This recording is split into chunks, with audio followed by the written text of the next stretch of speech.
Okay, so I need to tell you something, and honestly, it's the thing that made me want to make this whole video, the litter box. That box sitting in your bathroom or your laundry room, wherever you keep it, there's a really good chance that the litter inside it right now is quietly hurting your cat. Every single day, a little bit at a time. And here's the part that gets me. You'd never even know. Because cats, they don't cough dramatically, they don't complain, they just breathe it in, lick it off their paws, and deal with it. Silently. I'm not saying this to scare you. I'm saying it because once you see what I'm about to show you, you're gonna walk straight over to that box and check the bag. And you might need to make one small change that, I promise you, changes everything. Hi everyone, I'm Dr. Mina, your neighborhood cat vet. Oh, and this sleepy little orange guy who's basically part of the furniture at this point, that's Miso. Yeah, he's not gonna, that's fine. So today we're doing a full breakdown on cat litter, the good, the bad, and the stuff that genuinely shocks people when they find out. Grab something to write with, hit that subscribe button so Miso and I can keep doing these, and let's get into it. Let's start with something people never think about. Where is your cat's face when they use the litter box? Right down in it, right? They dig, they scratch, they bury, they sniff. Their nose and their little lungs are inches away from that litter twice a day, every day, for their entire life. No other product in your house gets that kind of close, constant contact. So if there's something irritating in that litter, your cat is getting the maximum possible dose of it. Not you. You scoop and walk away. Them. And because they're so low to the ground and their airways are so small, what feels like nothing to us can be a real problem for a 5-kilo cat. This is why I always tell people, the litter you choose is not a small decision. It's one of the biggest daily health choices you make for your cat, and almost nobody treats it that way. So let's talk about what's actually in there. Okay, chapter 2, the big one, dust.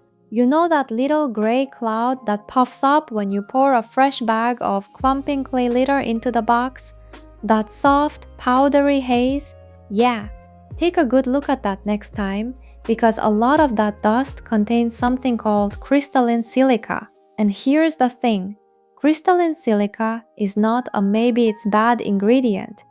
In humans, it's a recognized lung irritant, and with heavy long-term exposure, it's actually linked to serious respiratory disease. Now, I want to be fair and honest with you here because that matters to me. A lot of research suggests that for a healthy adult human, just scooping the box, the everyday exposure levels are pretty low. Okay, I'm not going to exaggerate, but your cat is not you. Your cat has their face buried in it daily for years, and especially if your cat already has any kind of respiratory sensitivity, asthma, a history of sneezing, wheezing, anything like that, that fine dust can absolutely make it worse. If your cat coughs or sneezes near the box, or you hear this little wheeze after they dig, that's your cat telling you something. Please don't ignore it. So rule number 1, and write this down. The dustier the litter, the worse it is for those little lungs.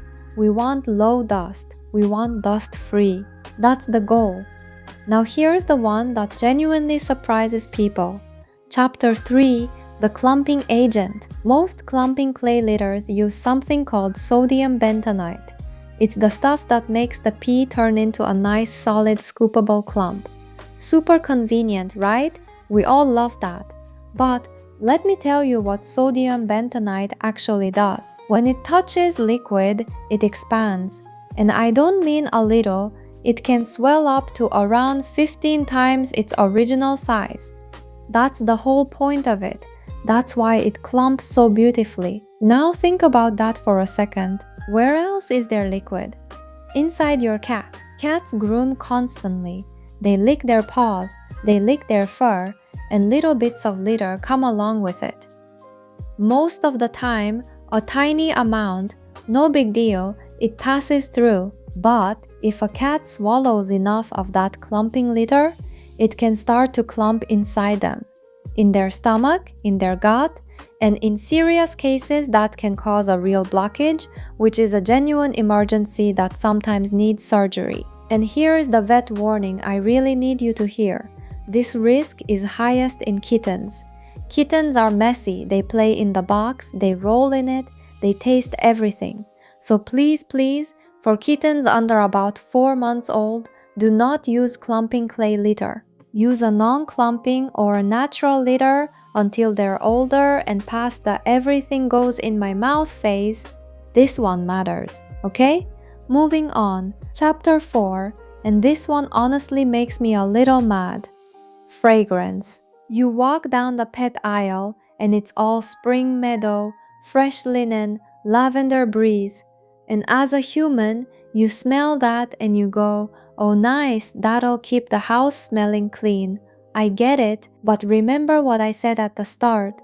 Your cat's sense of smell is dramatically stronger than yours. Some estimates put it at around 14 times more sensitive, so that light, pleasant scent that you can barely notice, to your cat, that is an overwhelming chemical cloud that they cannot escape because they have to stand in it to go to the bathroom. 2 things happen. 1, those added fragrances and deodorizing chemicals can irritate their airways and their skin on top of the dust we already talked about. And 2, and this is the sneaky one, a lot of cats just start avoiding the box. They hate the smell. So they start peeing on your carpet, your bed, the corner of the room, and everyone assumes the cat is being bad or having a behavior problem. No, the cat is telling you the box is unpleasant. You'd avoid it too. So here's the simple fix, and it costs you nothing. Go unscented, always. A clean box that you scoop regularly doesn't need perfume. If the box smells, the answer is scoop more often, not add more chemicals, okay? I've thrown a lot of scary sounding stuff at you, so let's flip it around. Chapter 5, what do you actually use instead? Because I don't ever want to leave you worried without a plan. Let's fix it. The good news is you have really great safe options now, and honestly most of them are things I genuinely love. First, tofu litter. Yes, tofu like the food. It's made from soybean fiber, it's low dust, it clumps nicely, it's non-toxic if your cat nibbles a bit, and a lot of it is even flushable. This is one of my top picks, especially for kittens and sensitive cats. Second, corn, wheat, or wood-based litters. Natural, biodegradable, low dust. One quick vet tip though, with corn and wheat, keep them clean and dry. Don't let them sit forever because natural plant litters can grow mold if you neglect them.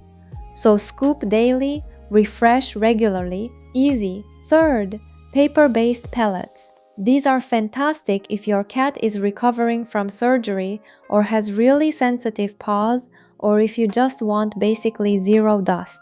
Super gentle. And fourth, for the science lovers, amorphous silica gel crystals. Now be careful here because I know I spent this whole video talking about silica. This is a different form, crystalline silica, the dust in clay. That's the one we worry about.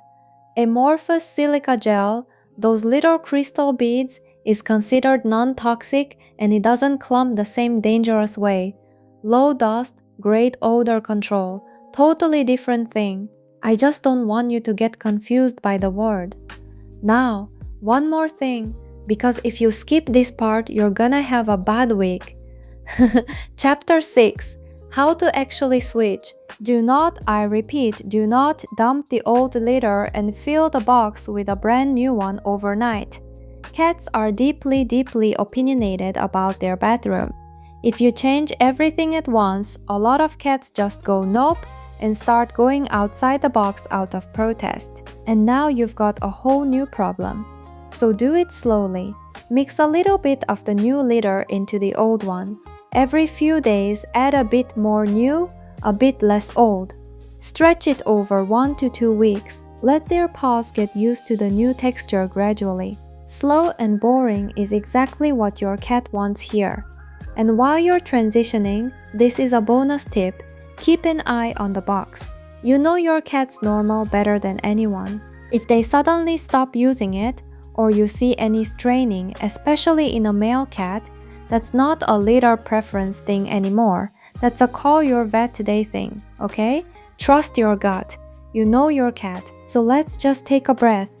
Look at everything you know now. You know why that dust matters. You know what sodium bentonite actually does, and why kittens and clumping clay do not mix. You know the fresh scent is for you, not for them. And you know the safe swaps: tofu, corn, wood, paper, or the amorphous silica crystals, and how to switch without starting a bathroom rebellion. And listen, if you've been using a dusty, scented, clumping clay litter this whole time, please don't feel guilty. Seriously, nobody teaches us this stuff. The bag says premium, it smells nice, of course you bought it. You didn't do anything wrong. You're here right now learning how to do better for your cat, and that tells me exactly what kind of cat parent you are. Your cat is lucky to have you. So here's what I want from you today. Go check your litter bag right now after this video, and come tell me in the comments what litter are you using and what's your cat's name and age. I read as many of these as I possibly can. I genuinely love hearing about your cats. If this helped you even a little, tap that like button. It helps YouTube show this to other cat parents who really need it. And subscribe so you don't miss the next one. Give your cat a gentle little chin scratch from me and Miso tonight. Stay safe, trust your instincts, and I'll see you in the next video. Bye everyone.